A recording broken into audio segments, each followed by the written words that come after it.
नमस्कार साथियों, एन के हिंदी क्लासेज में आपका स्वागत है। आज अपना जो बिंदु है वो व्याकरण का बहुत ही महत्वपूर्ण बिंदुओं में से एक है। इस बिंदु से हमेशा किसी भी प्रकार की कोई एग्ज़ाम हो, अगर उसमें हिंदी का पेपर आता है, सामान्य हिंदी का पेपर आता है, तो इस टॉपिक से 2-3 नंबर का तो आपकी परीक्षा में ज़रूर टपकेगा ही टपकेगा, प्रश्न ज़रूर प्रश्न आएगा। ऐसा टॉपिक है आज का। तो आज का टॉपिक अपन शुरू करते हैं। वो टॉपिक है समास। इसका हर परीक्षा में प्रश्न टपकता है, तो टपकता तो उसको आपको छोड़ना नहीं है। तो शुरू करते हैं समास। समास जो है वो 10वीं कक्षा में आपके 2 नंबर का आएगा और बहुत ही सरल आता है। समास देखने पर थोड़े से कठिन लगते हैं, लेकिन आप अगर विस्तार से इनको आज पढ़ोगे, पूरा वीडियो देखोगे, तो समास आपके बहुत ही इजी हो जाएंगे, सरल हो जाएंगे और आपको ऐसा लगेगा कि ये 2-3 नंबर के जो प्रश्न आते हैं वो अपने पक्के हो गए।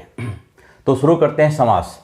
समास का शाब्दिक अर्थ देखो, कंपटीशन के एग्जाम में कुछ भी पूछा जा सकता है, कहीं से भी कुछ भी पूछ सकते हैं। तो शाब्दिक अर्थ पूछ सकते हैं। समास का शाब्दिक अर्थ क्या होता है? ऑप्शन दे दी 3-4। तो इसका शाब्दिक अर्थ होता है संक्षेप या संक्षिप्त। परिभाषा देखिए, समास शब्द 2 शब्दों से मिलकर बना है। देखो कंपटीशन में कहीं से भी एक पंक्ति से भी प्रश्न बनता है। तो समास शब्द जो है वो कितने शब्दों से मिलकर बना है? 2 शब्दों से मिलकर बना है, सम और आस। सम और आस। सम का अर्थ होता है उपयुक्त और आस का अर्थ होता है पास आना। अब परिभाषा इसके आधार पर क्या बन जाएगी? 2 शब्दों का इस प्रकार रूप में निकट आ जाना कि उनका उपयुक्त अर्थ निकले, उसे क्या कहते हैं? समास कहते हैं। सरल रूप में देखिए, 10th क्लास में अगर प्रश्न आता है समास किसे कहते हैं, तो ये परिभाषा भी लिख सकते हो आप, ये और ये छोटी सी जो परिभाषा है ये भी आप लिख सकते हो। 2 या 2 से अधिक शब्दों के सार्थक मेल को समास कहते हैं। 2 शब्द जब आपस में आकर मिल जाते हैं और उनका कोई अर्थ निकलता है, जो शब्द बनता है उसका अर्थ निकलता है, उसे क्या कहते हैं? समास कहते हैं। उदाहरण देखिए, रसोई घर, इसमें 2 शब्द है, रसोई और घर। इनको पास पास मिला दिया है, इन दोनों को एक कर दिया है, तो क्या बन गया है? रसोई घर। ये क्या है? यहाँ पर क्या बना? समास बना। इसका विग्रह होगा रसोई के लिए घर। इसमें घर एक शब्द है और दूसरा रसोई है, इन दोनों को मिला दिया है, तो ये समास बन गया है। दूसरा देखिए, यज्ञशाला। यज्ञ के लिए शाला, इसमें यज्ञ और शाला 2 शब्द है, इन दोनों को मिलाकर क्या बना दिया गया है? यज्ञशाला बना दिया गया है। अगला देखिए, त्रिनेत्र। इसमें त्रि और नेत्र 2 शब्द है, दोनों को मिलाकर त्रिनेत्र बना है। वह जिसके 3 नेत्र है, अर्थात कौन? शिव जी। तो ये इधर वाले क्या हो गए? समास हो गए। अब देखिए, समास में न्यूनतम कितने पद हो सकते हैं? न्यूनतम कितने पद होने चाहिए? कम से कम 2 पद होने चाहिए। 2 शब्दों का होना अनिवार्य है। अब देखो, 2-2 शब्दों के समास तो आपने खूब पढ़े होंगे, लेकिन आज एक मैं आपको 3 शब्दों का समास भी आपको बता रहा हूँ। तन मन धन। तन और मन और धन। तन मन धन 3 शब्दों का हो गया। ये आपने आज पहली बार पढ़ा होगा। 2 शब्दों के तो बहुत सारे मिलते हैं, कहने पर 2 या 2 से अधिक, 3 भी हो सकते हैं, 4 भी हो सकते हैं, लेकिन अब पढ़ते कितने आए हैं? 2 शब्दों के पढ़ते आए हैं, लेकिन आज मैं आपको 3 शब्दों वाला भी समास बता रहा हूँ। आगे देखिए, चलो 3 शब्दों का एक समास और देखते हैं। मन कर्म वचन। मन और कर्म और वचन। जब इनको शब्दों को अलग अलग करते हैं, लिखते हैं, तो ये क्या कहलाता है? समास विग्रह कहलाता है। ये पूछा जा सकता है कंपटीशन के एग्जाम में कि जब समास को अलग अलग लिखा जाता है, शब्दों को अलग अलग लिखा जाता है, तो क्या उसे क्या कहते हैं? समास विग्रह कहते हैं। और संधि में क्या होता है? उसे संधि विच्छेद कहते हैं। और जब ये इन तीनों को एक जगह मिला दिया जाता है, संक्षिप्त रूप हो जाता है, तो ये क्या बनता है? इसे क्या कहते हैं? समस्त पद या सामासिक पद कहते हैं। यह भी कंपटीशन में पूछा जा सकता है। अब देखिए भेद, समास के कितने भेद या प्रकार होते हैं? पद की प्रधानता के आधार पर समास के 4 भेद होते हैं। क्योंकि समास में किसकी प्रधानता होती है? पद की ही प्रधानता होती है। इस पद की प्रधानता के आधार पर समास के कितने भेद होते हैं? 4 भेद होते हैं। पहला है अव्ययभाव समास, दूसरा तत्पुरुष समास, तीसरा द्वंद्व समास और चौथा है बहुव्रीहि समास। इसमें अव्ययभाव समास में पहला जो पद है, यानी कम से कम कितने पद होते हैं समास में? 2 पद होते हैं। तो इस अव्ययभाव समास में पहला पद प्रमुख होता है, प्रधान होता है। तत्पुरुष समास में द्वितीय पद प्रधान होता है। द्वंद्व समास में दोनों पद प्रधान होते हैं। और बहुव्रीहि समास जो है उसमें दोनों ही पद प्रधान न होकर कोई तीसरा ही अर्थ निकलता है। इस आधार पर तो 4 भेद हो गए। लेकिन कुछ विद्वान जो है वो जो कर्मधारी और द्विगु समास है उसको तत्पुरुष समास का भाग न मानकर अलग से उनको भेदों में गिनते हैं। तो इस प्रकार समास के कितने भेद हो गए? 6 भेद हो गए। कंपटीशन में जो है 4 और 6 अलग अलग नहीं दिया हुआ, ऐसा कंफ्यूज वाला प्रश्न नहीं दिया हुआ आएगा। तो अगर 4 दिया हुआ था तो वहाँ 4 कर देना, और 6 दिया हुआ था तो वहाँ पर 6 कर देना। देखिए मित्रों, मैं ट्रिक में ज़्यादा विश्वास नहीं करता हूँ। मेरा मानना है कि अगर आप विस्तार से पूरी जानकारी रखोगे तो आपका एक भी प्रश्न गलत नहीं होगा। ट्रिक जो है वो कभी कभी काम नहीं करती, इसलिए मैं आपको ट्रिक नहीं बता रहा हूँ, पूरा विस्तार से अच्छी तरह से सरल रूप में आपको बता रहा हूँ।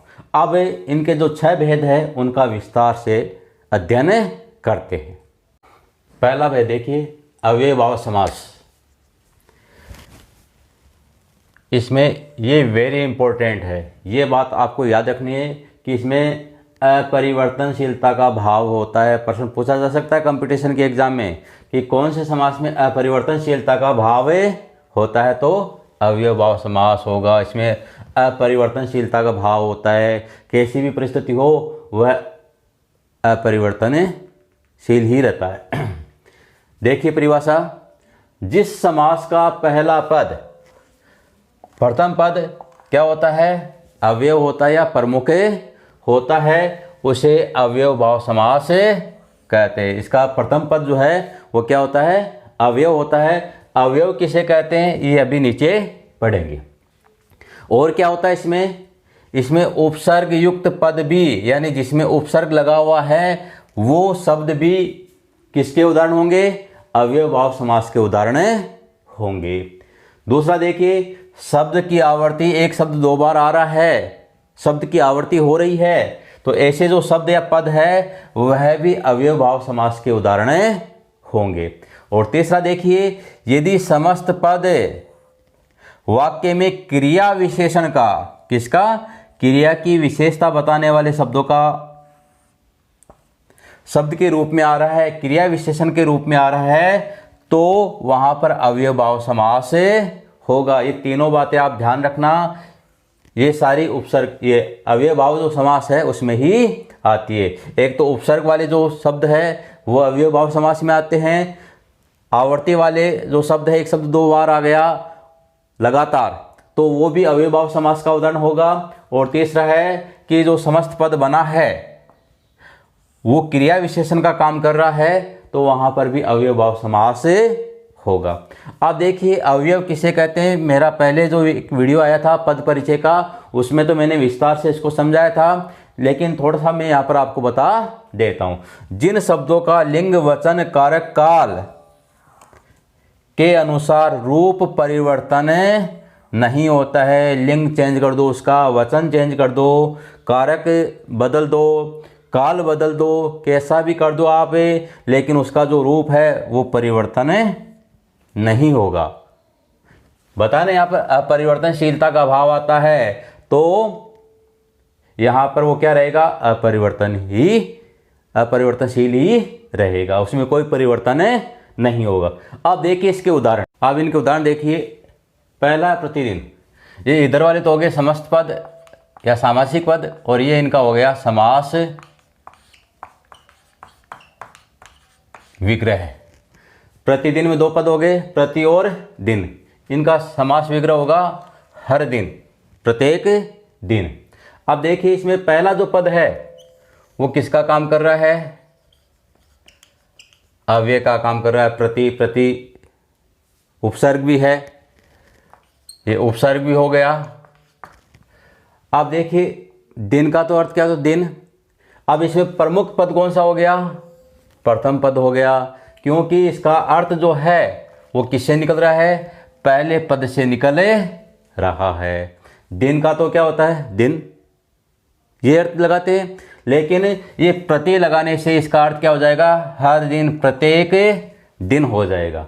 तो प्रथम पद क्या हो गया, प्रमुख हो गया, और प्रथम पद क्या है, अवयव है, उपसर्ग है, इसलिए कौन सा समास हो गया, अव्ययभाव समास हो गया। प्रतिमा है, हर माह है, यथाशक्ति, शक्ति के अनुसार।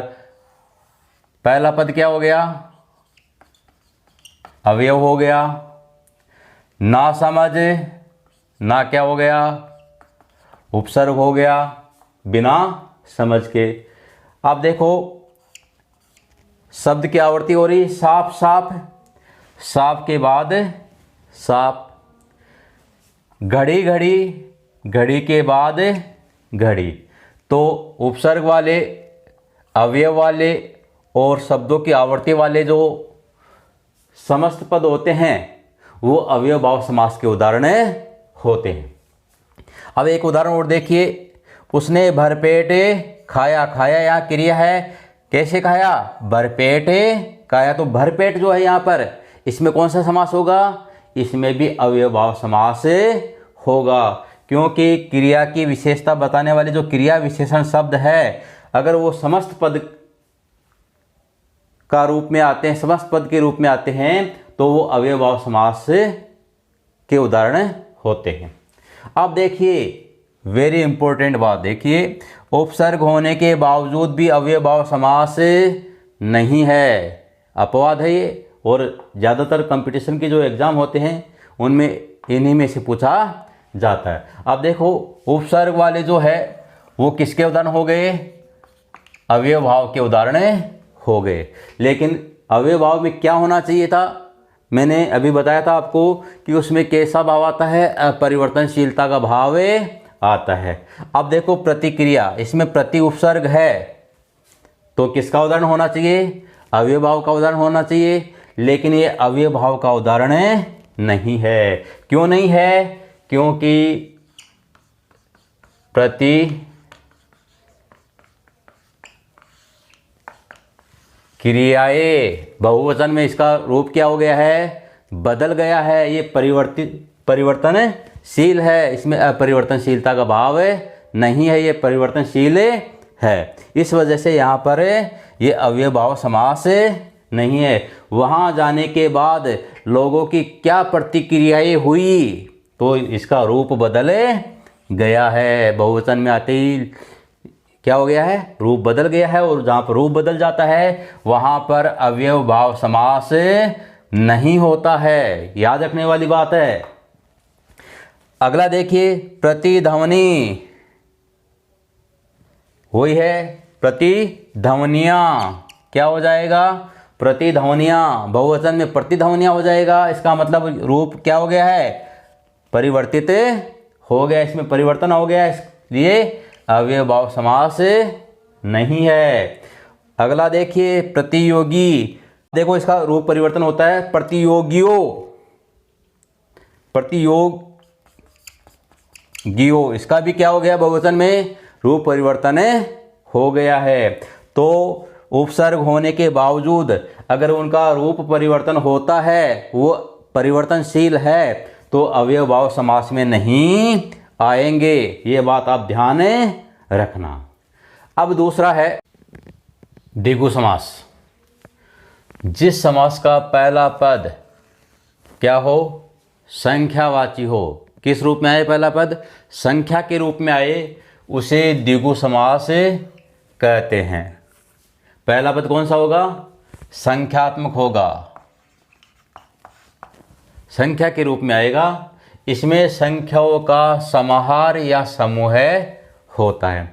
अवयव भाव में तो पहला पद अवयव उपसर्ग आया था, और द्विगु समास में पहला जो पद है वो संख्यावाची आएगा।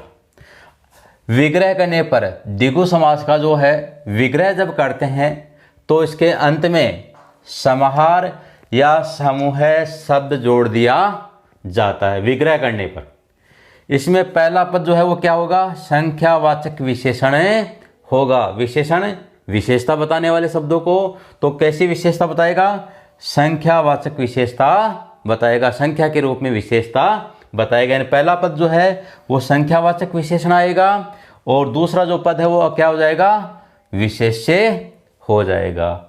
अब इसमें देखो कितने और कितना का उत्तर आता है, अभी देखेंगे उदाहरण के रूप में। तो इसमें कितना, जैसे तिकोना, कितने कोने, 3 कोने, तो कितने और कितना का उत्तर आता है। उदाहरण देखिए इसके, पहला है तिकोना, इधर वाले तो आपको पता है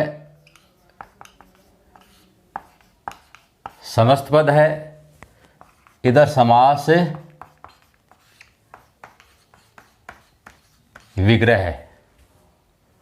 तो पहला है तिकोना, पहला उदाहरण देखिए तिकोना, इसमें 2 पद है। आपको पता है समास में कम से कम कितने पद होते हैं, 2 पद। तो इसमें ती यानी 3, 2 पद हो गए, इधर वाला एक और इधर वाला दूसरा।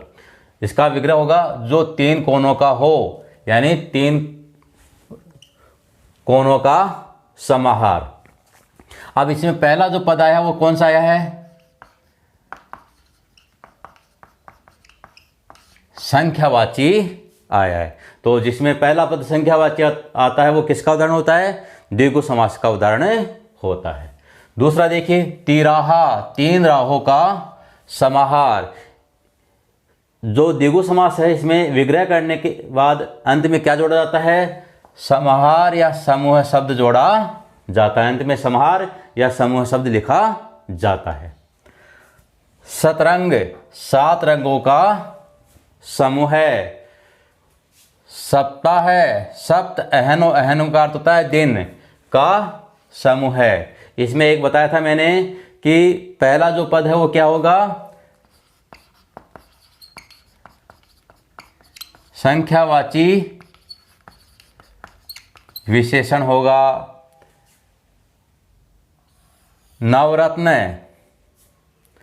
रत्न क्या है, संज्ञा है, नाम है किसी का, तो ये रत्न संज्ञा हो गई। इसकी विशेषता क्या है, कितने हैं संख्या में, 9 रत्न है। तो ये 9 क्या हो गया, एक तो संख्यावाची हो गया, और क्या है, कैसा है संख्यावाची, विशेषण हो गया। रत्न की विशेषता बता रहा है, तो संख्यावाची विशेषण हो गया, और रत्न क्या हो गया, विशेष्य हो गया। तो 9 रत्नों का समूह है। अब देखिए द्विगु का क्या अर्थ होता है, द्विगु यानी 2 गौओं का, यानी 2 गायों का समूह जो होता है उसे द्विगु कहते हैं। चतुर्भुज, 4 भुजाओं का आयत। अब देखो एक बिंदु और बताया था मैंने इसमें कि कितने और कितना का उत्तर इसमें आता है। तो चतुर्भुज, कितनी भुजाएं, 4 भुजाएं, कितनी, 4, कितने का उत्तर आ रहा है, 4 भुजाओं का आयत। अगला है शतक, 100 का समाहार। तो द्विगु जो समास है उसमें पहला पद क्या आता है, संख्यावाची आता है, संख्यावाची आ रहा है। दूसरी बात क्या बताई थी कि इसमें जब विग्रह करते हैं तो अंत में समाहार या समूह शब्द जोड़ा जाता है। तीसरी बात, इसमें पहला जो पद है वो संख्यावाची विशेषण होता है। विशेषण जो संज्ञा व सर्वनाम की विशेषता बताते हैं उन शब्दों को विशेषण कहते हैं। तो जैसे इसमें रत्न है, रत्न संज्ञा है, इसकी विशेषता क्या है, 9 संख्यावाची विशेषण है। और एक बात और बताई थी इसमें कि इसमें कितने और कितना का उत्तर आता है। तो चतुर्भुज, भुज यानी भुजाएं, कितनी भुजाएं? 4। कितने का उत्तर आ रहा है? तो ये सारे के सारे किसके उदाहरण हो गए? द्विगु समास के उदाहरण हो गए। तो मित्रों आज यहीं समाप्त करते हैं। ये समास का जो टॉपिक है, बिंदु है, ये थोड़ा सा लंबा है, तो इसको 2-3 वीडियो में हम पूरा करेंगे। और मित्रों इसको अगर सब्सक्राइब नहीं किया है चैनल को तो सब्सक्राइब कर लीजिए, क्योंकि बहुत ही महत्वपूर्ण जानकारी मैं आपको इसमें बता रहा हूँ। तो आप इसको सब्सक्राइब कीजिए, शेयर कीजिए, जिससे ज़्यादा से ज़्यादा आपके मित्रों को इसका लाभ प्राप्त हो सके। और बेल आइकन को दबा दीजिए, जिससे आगे आने वाला जो वीडियो है उसका नोटिफिकेशन आपको जल्दी ही प्राप्त हो जाए। धन्यवाद।